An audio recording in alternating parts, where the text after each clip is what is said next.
os damos la bienvenida y las gracias por estar aquí con nosotros en este día tan complicado, sobre todo a los familiares que han venido desde tan lejos. También queremos mostrar nuestro agradecimiento a todas las personas que han participado y que nos han ayudado. A la Diputación de Granada por creer en nuestro proyecto y financiarlo. Al Ayuntamiento de Motril por su colaboración en la colocación de las piedras. A Günther Dernig por venir desde Alemania y por esa labor inmensa que hace por mantener viva la conciencia europea y la memoria de las víctimas del Holocausto. En este acto que nos reúne hoy culmina el proyecto Stolperstein de nuestra asociación, que nació hace 4 años para hacer realidad una vieja reivindicación de las asociaciones memorialistas y que se acordó en un pleno llevarla a cabo allá por el año 2006 de hacer un monumento a los motrileños que fueron deportados a los campos de concentración nazi, pero nunca se llevó a cabo. Así que aquí estamos con estas Stolperstein, que son este monumento que hacemos al recuerdo y al reconocimiento de nuestros motrileños deportados. Stolperstein, como habéis visto, significa piedras del tropiezo, porque sobresalen, tropiezas con ellas y ves grabados los nombres de las víctimas de la persecución y el genocidio nazi. Se colocan en las aceras y en las puertas de donde vivieron. En Motril colocaremos 20, ya que la de Francisco Casares estará en su pueblo, en donde residió, Sant Just Desvern, en Barcelona, a petición de su ayuntamiento. Esta mañana, como habéis visto, se han colocado 5 y el resto las iremos poniendo a lo largo de estos días. Si tenéis interés en saber la ubicación total, podéis consultar nuestra página web.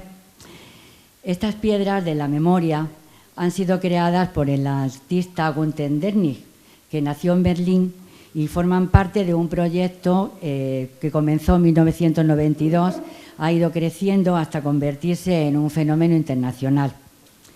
Günther Dernig ha sido reconocido con numerosos premios y su obra es fundamental en el desarrollo del arte conmemorativo y la conciencia histórica de la sociedad actual.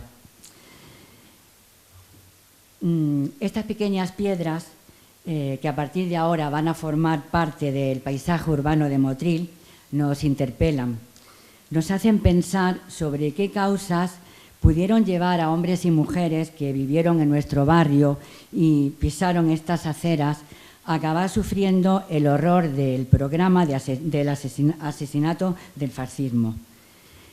Estas pequeñas Stolperstein también rinden un homenaje a los motrileños y a las motrileñas que creyeron que otra sociedad mejor era posible, una sociedad más justa, laica, igualitaria, solidaria, sin privilegios, democrática y republicana, y lucharon por ella. Y este es nuestro más sincero homenaje hacia ellos. A continuación voy a leer sus nombres. Antonio Antúnez Medina, asesinado, Mauthausen. Francisco Venegas Fernández, asesinado, Gusen. Manuel Béjar Domínguez, asesinado, Gusen. Antonio Blanco Morales, asesinado, Gusen. Francisco Casares Rodríguez, Gusen, liberado. José Castro Mingorance, asesinado, Gusen. José Costán Guerrero, Buchenwald, liberado. Antonio Esteban Carrascosa, asesinado, Gusen. Antonio Estevez Gutiérrez, asesinado, Gusen. Antonio Fernández Ortega, asesinado, Gusen. Andrés Jiménez Arilla, asesinado, Gusen. José González López, asesinado, Gusen. Antonio González Vilchez, asesinado, Gusen. Antonio Lorenzo Guardia, asesinado, Gusen. Juan Manzano Murillo, asesinado, Gusen. Antonio Medina García, asesinado, Jalisco Beneschao. Francisco Ortiz Santiago, Mauthausen, liberado. Salvador Pérez García, liberado en Bergen-Belsen. Antonio Rodríguez Díaz, asesinado, Harten. Ramón Sánchez Pérez, asesinado, Gusen. Antonio Vallecillo Sánchez, asesinado, Gusen. Aunque no figuren entre estos nombres, hubo muchas mujeres entre los deportados. La mayoría, al ser apresadas por los nazis en los campos de internamiento franceses, eran llevados junto a sus hijos a la frontera y entregadas a las autoridades franquistas, quienes las asesinaron o las encarcelaron. Pero hubo otras muchas internadas en los campos nazis. Un gran número murieron y de entre las supervivientes, algunas dejaron su testimonio, como las 11 españolas del campo de Ravensbrück. Como habéis escuchado, la mayoría de nuestros motrileños murieron en Gusen. Es un subcampo de Mauthausen de categoría 3, de los más duros. Un verdadero campo de exterminio. Pero algunos consiguieron salvarse. 4 fueron liberados, como es el caso de José Costán y Francisco Casares, cuyas familias están presentes. Aunque absolutamente todos sufrieron una dolorosa odisea hasta llegar a los campos de horror nazis. Hemos reconstruido el itinerario que siguieron.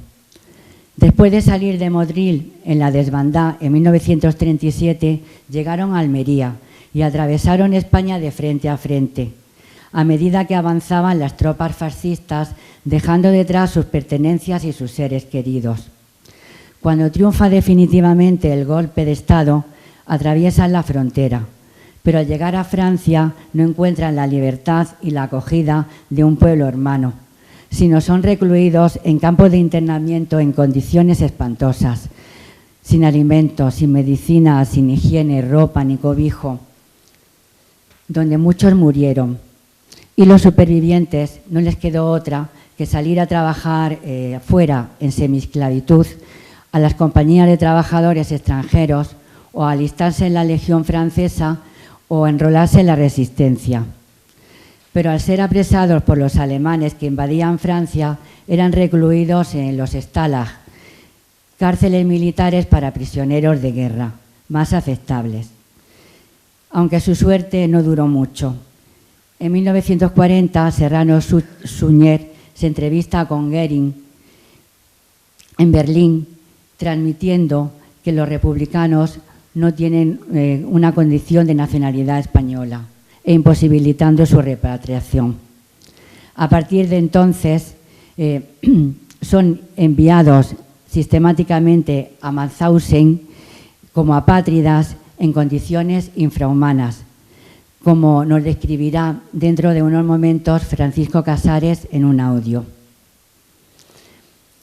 Pero no basta con que nos horroricemos. Es necesario que hagamos una reflexión para que esta barbarie no vuelva a ocurrir, que reconozcamos que estas muertes se podrían haber evitado si no se hubiese producido la persecución franquista y el abandono del Gobierno de España. Es necesario que sepamos qué ocurrió y que desaparezcan los símbolos que ensalzan a personas que han atentado contra los derechos humanos, como el mantenimiento de la medalla de mérito al dictador o el nombre de la calle Crucero Baleares, que bombardeó a la población civil mientras huían en la desbandada. Y aún quedan otras 20 calles más. Alcaldesa, tras esta última petición que le dirigimos, le cedo la palabra, resaltando la importancia que tiene para estos republicanos motrileños y sus familias el que la representante del municipio, que ha sido elegida democráticamente, esté presente en este acto de homenaje y de reconocimiento.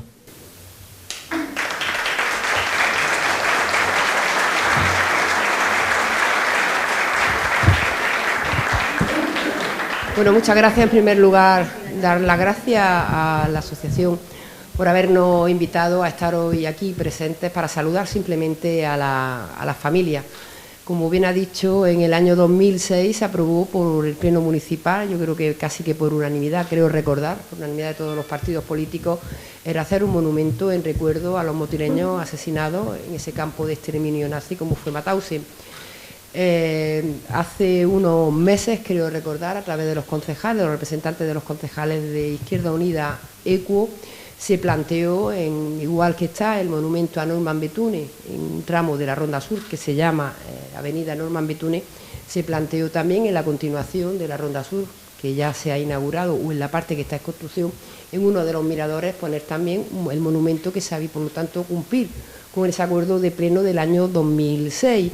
Pero bueno, fue entonces cuando estábamos en medio de la negociación, de ver en qué sitio se ponía, cómo se hacía, cuando se nos planteó, bueno, pues poner las piedras, y yo creo que es lo mejor. A mí, a nivel personal, no hablo ya como alcaldesa, yo creo que a nivel personal esa iniciativa de la asociación es la mejor, porque prácticamente no va a estar ese recuerdo a los motileños asesinados en Mauthausen, no va a estar en un punto, sino que prácticamente, si no José que me corrija, el concejal, van a estar en todos los barrios de Motril, porque prácticamente en todos los barrios de Motril va a haber una piedra hecha, por lo tanto una hecha. Por lo tanto, felicitar a la asociación por esta iniciativa y, lógicamente, desde el ayuntamiento, pues extender la mano para todo aquello que necesiten. Y en relación a lo último, a la última cuestión que ha planteado, bueno, también se aprobó en el Pleno, poco antes de las elecciones municipales, la creación de una comisión donde estén representados no solo los representantes de los distintos partidos políticos, sino también historiadores, cronistas oficiales, y analizando uno por uno, pues en el tema de las calles, que están algunas claras, otras menos claras, y analizando, bueno, pues esa relación de nombres que se nos hizo llevar por parte de Izquierda Unida para empezar a eliminar y a suprimir, como usted bien ha dicho, todos los símbolos fascistas de la ciudad de Motril, porque Motril tiene que ser una ciudad libre. Muchas gracias y muy buenos días. Bueno, pues a continuación tienen su voz los familiares, que son los verdaderos protagonistas de este acto de hoy. Y vamos a empezar con los familiares de Francisco Casares, que están bastante emocionados. Y aquí ha venido su nieta, Marisa Casares, que va a recibir un pequeño recuerdo que hemos elaborado en la asociación. Se trata de una foto en metacrilato del Stolperstein de su familia. Como somos pobres, es lo que hemos podido hacer. Muy gracias. ¡Hala, qué nerviosa! Ahora la nerviosa soy yo, ¿ves? Buenos días. Primero de todo, darle las gracias a las personas que han hecho posible que estemos aquí hoy. Considero personalmente que gracias a su fuerza y a su astucia consiguió salir. Y por supuesto a la buena persona y seguramente que entre muchos más se apoyaron y tiraron para adelante. Y poco más. Gracias a todos por estar aquí y hacerlo posible.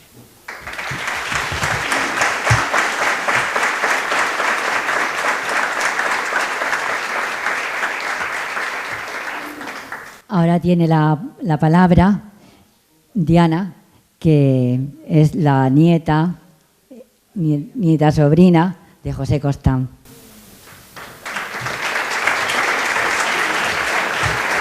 Muchas gracias.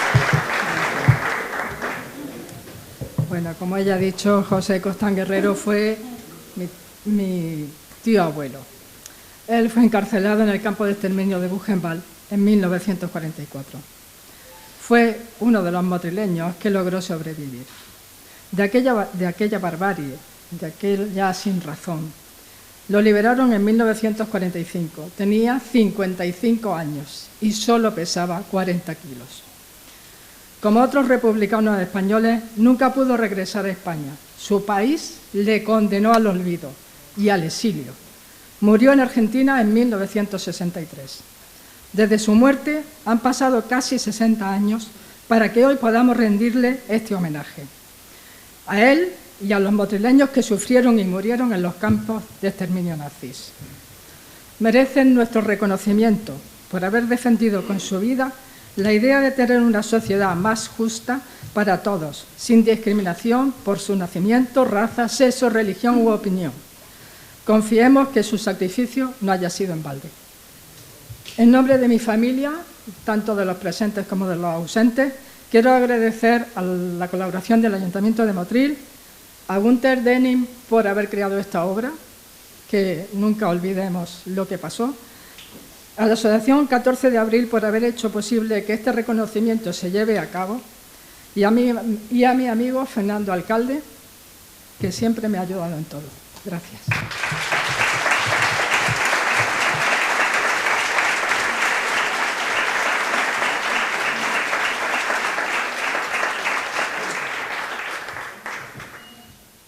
Pues le toca el turno a los familiares de Antonio Estevez. Bueno, fueron los primeros. Ah, sí. Hola, muchas gracias por venir.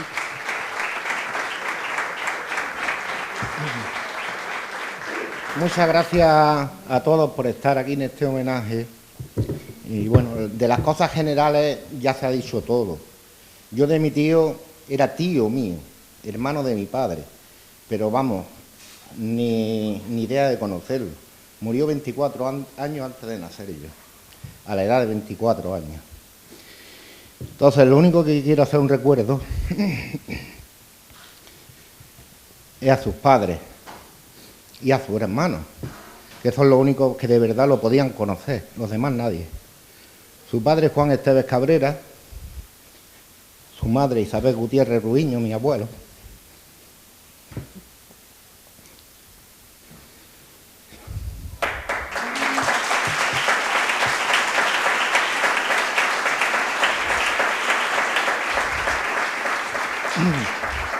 Y sus tíos y sus hermanos, Manuel, Antonio, él, Juan, María, Lola, Concha y mi padre, Cecilio Estevez Gutiérrez.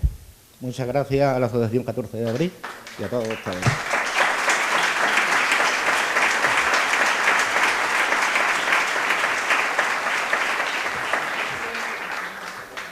Pues por Antonio Fernández Ortega va a subir Amor, su sobrina.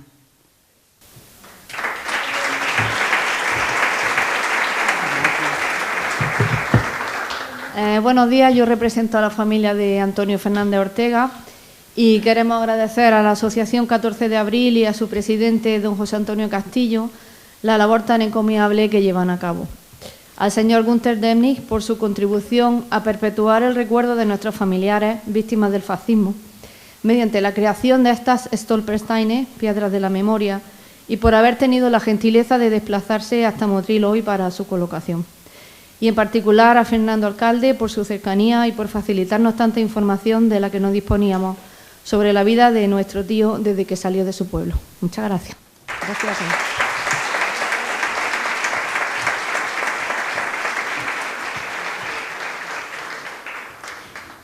En nombre de Antonio González va a estar con nosotros Trinidad González, su sobrina.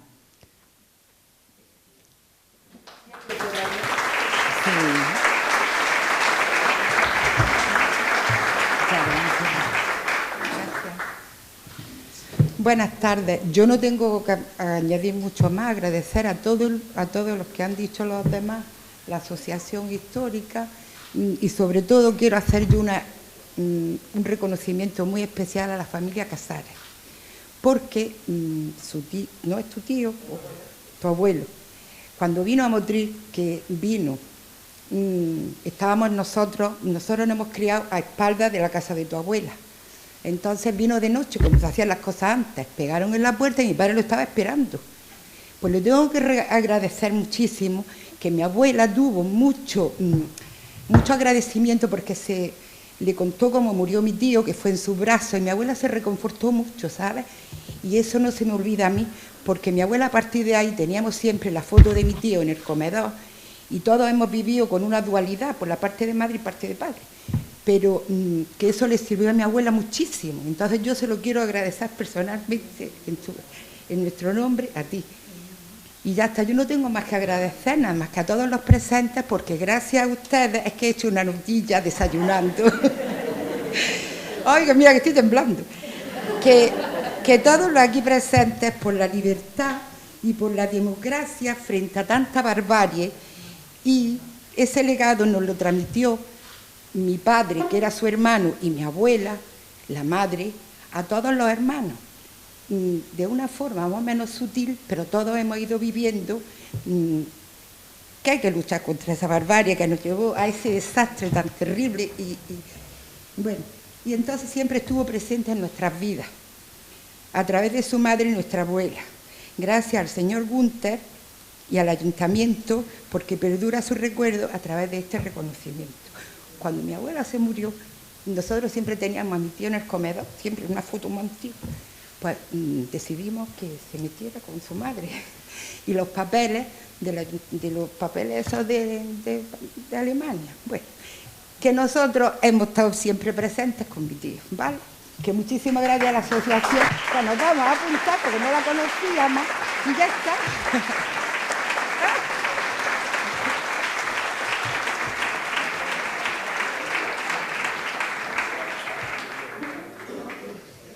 Y por último, los familiares de Antonio Medina, que vienen de Cataluña, que han venido un montón, van a recoger este recuerdo sus bisnietas, María y Joana. Joana.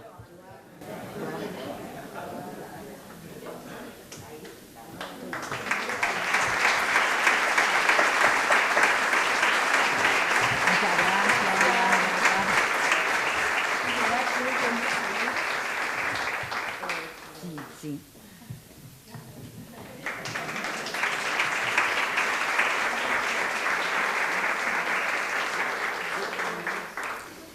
Y van a tomar la palabra sus nietos, Salvador Medina Guerrero, Paco Medina y Antonio.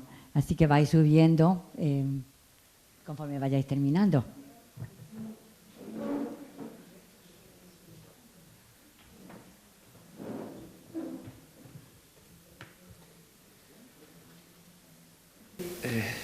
En principio, para mí está todo dicho. Realmente ha habido unos dardos aquí directos al corazón. Me va a costar mucho decir lo que voy a decir. Bueno, aquí estamos 78 años después, honrando a nuestro abuelo y bisabuelo, Antonio, en el lugar que le vio nacer y donde construyó junto a nuestra abuela Concepción a su familia, con sus queridos hijos. Digo queridos hijos porque mi abuelo, en sus cartas, era un mantra, sus queridos y queridísimos hijos, Antonio, José, Francisco y Carmelina.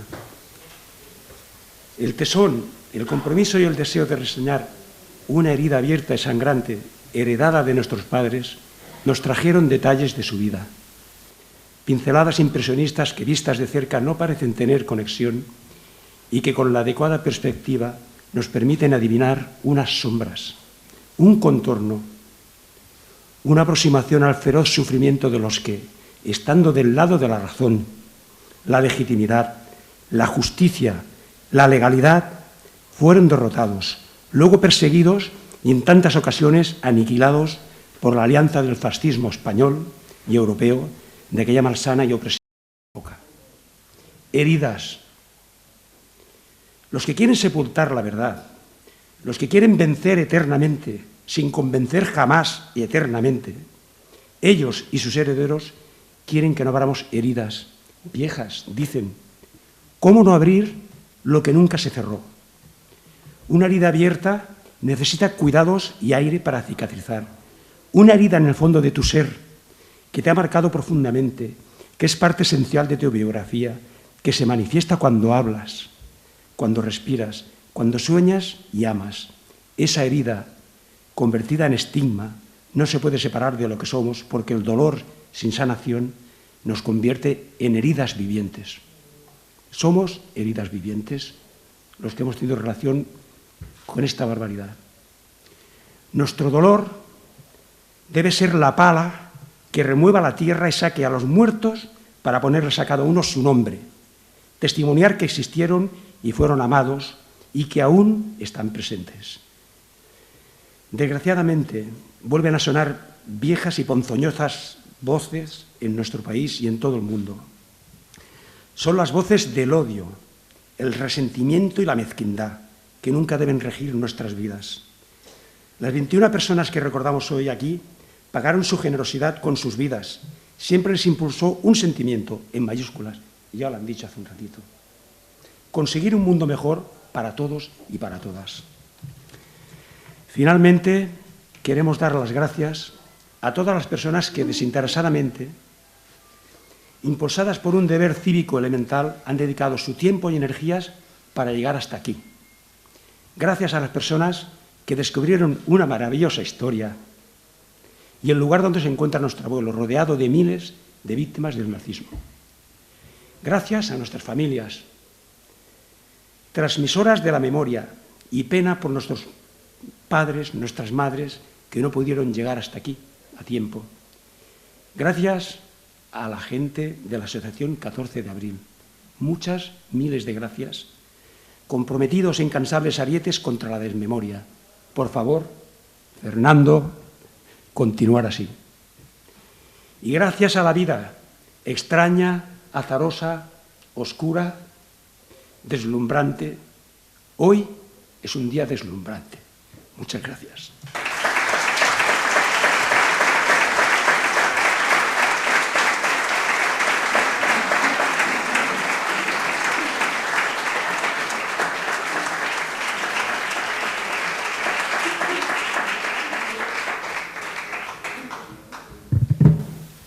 Buenos días, yo soy también nieto de Antonio Medina, por parte de otro hijo. Quiero,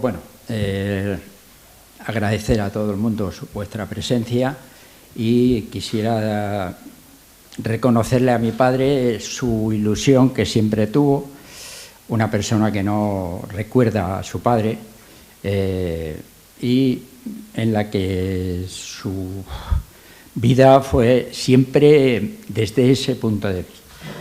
Él lo vio todo muy desde el punto de vista de no tener un padre, de no sentirse realizado, y desde muy niño perseguido, maltratado, no solo él, su padre, en fin, los 4 hermanos fueron bastante señalados y lo pagaron caro, ¿no?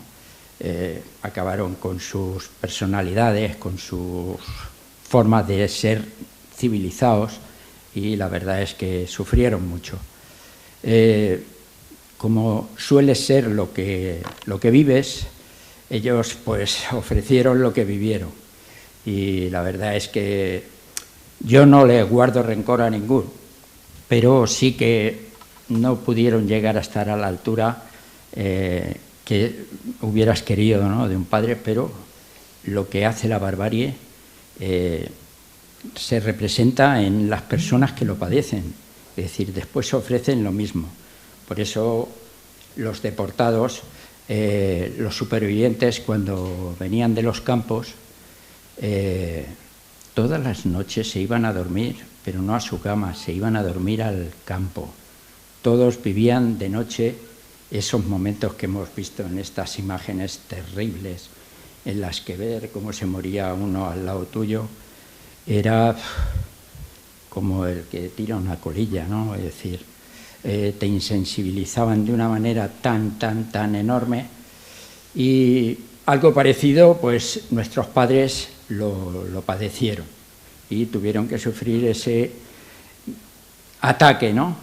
Cuando eran unos niños, porque yo, cuando mi padre me contaba las historias de niño, siempre te las contaba con distancia, y siempre me venía la película aquella del crimen de Cuenca, las torturas que les hicieron, pues a mi padre le pasó eso, ¿no? Es decir, lo que él me contó, me imagino que a su padre y al padre de mi prima Conchi también, porque cuando tiraban octavillas en el pueblo, los Medina tenían los boletos de que iban a ir al cuartel.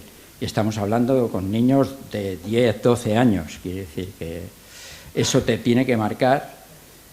Bueno, como anécdota, mi padre, me acuerdo que mi hermano mayor juró bandera en Murcia, pero nos vinimos un día antes porque nos quería enseñar su pueblo, nunca había estado en Motrillo, y íbamos por la Gran Vía para arriba y bueno, a la altura de un bar, bueno, yo iba a mi rollo, mi madre y mi padre iban hablando y tal, y a la altura de un bar veo allí un hombre sentado y bueno, yo tiro para adelante como ves a cualquier persona, pero mi padre, yo me giro así, lo iba siguiendo y veo que está hablando con este hombre, como a los pocos segundos veo a mi padre y a mi madre gritando: ¿qué pasa? ¿Qué hace? Bueno, lo estaba estrangulando. Y digo, claro, yo bajé corriendo, menos mal que fue en la puerta de un bar, si no hubiera sido, lo hubiera matado. Quiero decir, era uno de los guardias civiles que lo habían... Y mi padre estaba abducido, quiere decir que no había manera humana. Le partieron escobas, pero de las antiguas, aquellas en los brazos, era imposible. Era una cosa... No podíamos, 5 personas, no podíamos soltar el cuello de aquel hombre. Y claro, ves esas cosas y cuando las vives en persona, claro, ves al hombre que ya estaba perdiendo el sentido, ya estaba cianótico, y yo le dije, pero suéltalo, que lo mata, porque era imposible soltar ese cuello. Y bueno, al final no lo sé si fue porque se lo pedí y de esa manera lo soltó, ¿no? Pero eso es lo que trae la violencia, generas más violencia. Es decir, tienes que ser una persona con unos valores, unos mínimos. Es decir, todo lo que tú hagas de oprimir a otro, después lo puedes padecer tú, que es lo que le pasó a muchísimos, ¿no? Ofrecieron esas cosas y después les costó la vida a ellos. Es decir, que esto al final no te lleva a ningún sitio. Es decir, tenemos que ser tolerantes unos con otros, y vivir la vida dentro de los mínimos que exige cualquier forma de vida, ¿no? Respetar como mínimo la vida de los demás. Porque ver esto que hemos visto ahora, en fin, eso tiene que impactar. Por ejemplo, hay muchos compañeros de mi abuelo que sobrevivieron y claro, lees sus historias, estás viendo lo mismo, personas entre 30 y 35 kilos, hay cientos de fotografías de ellos, que las tengo y los ves y te da, claro, porque estás viéndolos a ellos, no estás viendo a él, sí. Ves lo que pasó, ¿no? Pero cuando ves a los protagonistas, a los que sí, que estaban con él, estaban ahí en una fotografía, salen 4 de los españoles supervivientes y claro, los ves allí y dices, qué duro. Y bueno, después conoces la historia en el transporte de la muerte, donde las mujeres de Ravensbrück también fueron en ese tren con los presos de Radisco, donde estaba mi abuelo, y ves cómo todo estaba entrelazado, ¿no? Es decir, que unos transportes, otros, y todos venían, al final coincidía, venían de Auschwitz, venían desde Terezín, es decir, algo demencial, ¿no? Que dices, ostras, ¿cómo asumo o cómo asimilo yo semejante cantidad de atrocidades, ¿no?